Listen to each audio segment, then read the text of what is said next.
Well-being is such a great topic and can be cut up, categorized, and contextualized in so many different ways.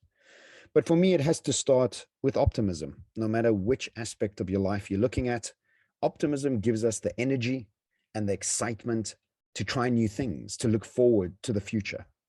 And today I want to unpack the optimism that we could have around the skill sets for the future, for us understanding how to add value in the world that we're moving towards. Now, it's no secret that there's so much uncertainty. And unfortunately, as human beings, we're wired in a way when we are given an uncertain future, we go back into the sort of cocoon of safety and we don't actually step forward with optimism. So I'd like to share some level of certainty from about the world that we're moving towards.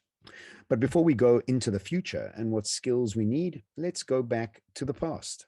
And I'm going to go back to, let's say, 500 years ago, when all of us as human beings were agricultural beings.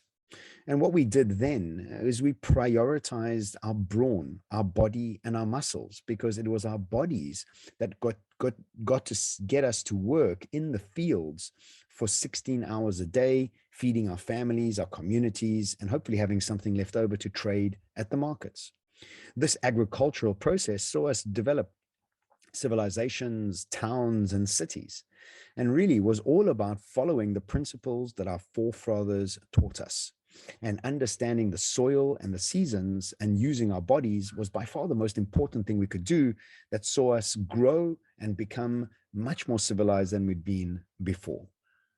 But if we fast track to 200 years ago or so, we see that the Industrial Revolution began. And in the Industrial Revolution, we start to realize that our bodies have become replaced by factories.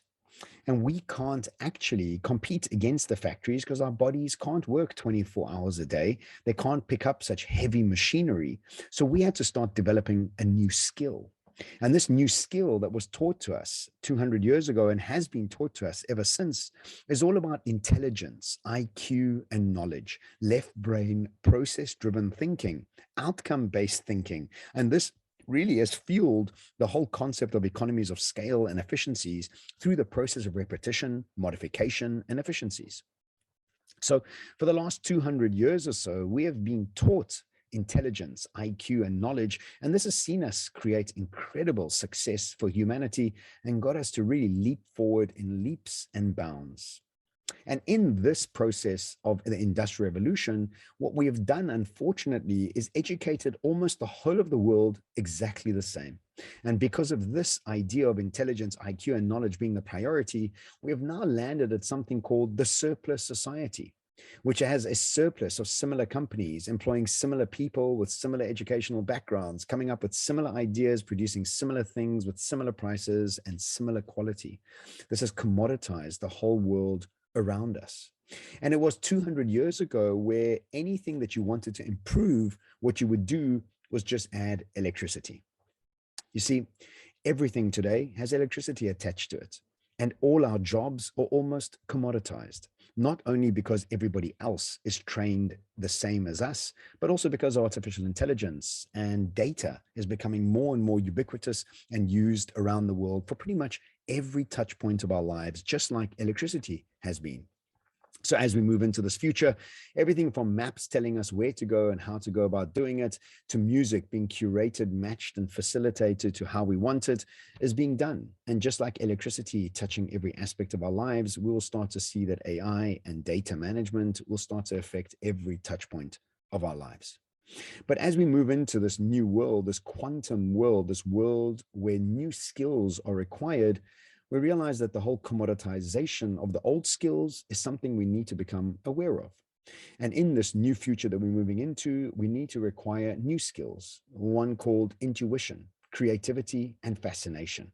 It's all about our uniqueness and how we show up in this world with something brand new that we haven't been taught. Intuition is really made up of 4 different ideologies. And for me, intuition is this new skill that we have to start learning. And the best way for us to start off with describing wisdom is realizing that wisdom is all about unlearning. best described by Alan Watts when he said the knowledgeable man has to learn something new every day, but the wise man has to unlearn something new every day. And it was Einstein who said it really well. He said, a clever person solves a problem, a wise person avoids it. And we have far too many clever people in the world, not enough wise people. The second part of intuition is all about curiosity, making decisions based on fascination and excitement.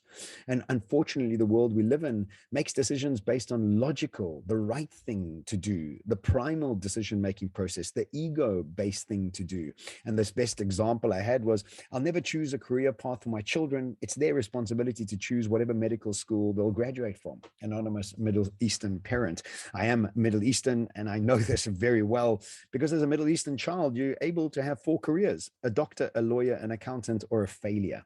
And as we move into this future, we realize that really what's going to fuel us through a process of uncertainty, adaptability, and flexibility is our need to be fascinated, to be excited, and to be passionate about every decision that we are making.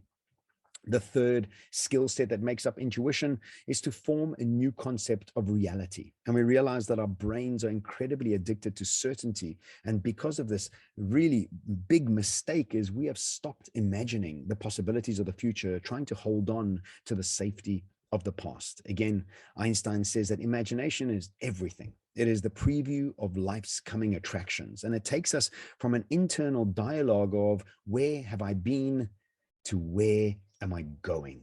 And this is really the powerful shift from being scared of where we're going to being excited about where we're going because of our process of imagination. And finally, experimentation, something that we're not allowed to really do in this world because we have an addiction to certainty. And so experimentation really is not about observing something, but actually become active in trying it out. And if we understand the idea of intuition moving forward, a new skill set that we have to start learning, remember that just like the agricultural people were confused about IQ, knowledge, and intelligence, and just like we are now being confused about intuition because it's a brand new ideation as we move into this future.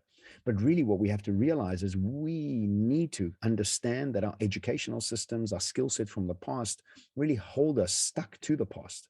And in order for us to really become optimistic, to become more excited, fluid, and full of possibilities and ideas for the future, we need to start understanding that intuition becomes our superpower.